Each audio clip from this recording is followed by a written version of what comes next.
sa mga bagong modelo ngayon, maiwasan yung ganitong pangyayari o senaryo. Pag nagpalit ka ng high flow na air cleaner, kailangan mo talaga ng kunting adjustment. Lalo na pagdating sa tambutso. Pag nagpalit ka ng tambutso, ipaparemap nyo talaga. Ipapaayos nyo talaga yung Air fuel ratio. Oo, air fuel ratio. Kasi yun talaga ang sanhi ng pagkasira ng mga motor. Kasi magkaroon ng lean or maglilin yan or mag-reach. O, di ba? Hindi na match ng engine. Hindi maganda ang reach sa makina, hindi rin maganda ang lean sa makina. Okay? So dapat nasa tama talagang ratio. Tulad ng motor mo, di ba? Palit ka ng ECU. Hanggang ngayon, hindi ka pa tapos talaga nagtutuno.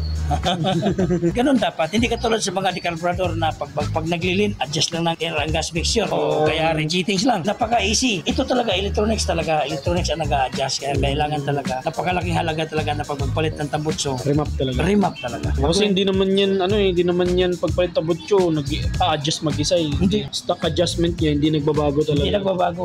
Yung tinatawag nilang map sensor sa weather lang naman yun. Kung saan siya napunta, doon nag-a-adjust siya. So, kunyari malamig yung weather. Malamig yung weather. Mainit yung panahon. Mainit ang panahon. Siya yung nag-a-adjust. Pero pag dating na sa tambutso, binago na talaga yung lalo na pag cut, delete. Wala. Yun talaga. Talagang free flow na yun. So, yun lang.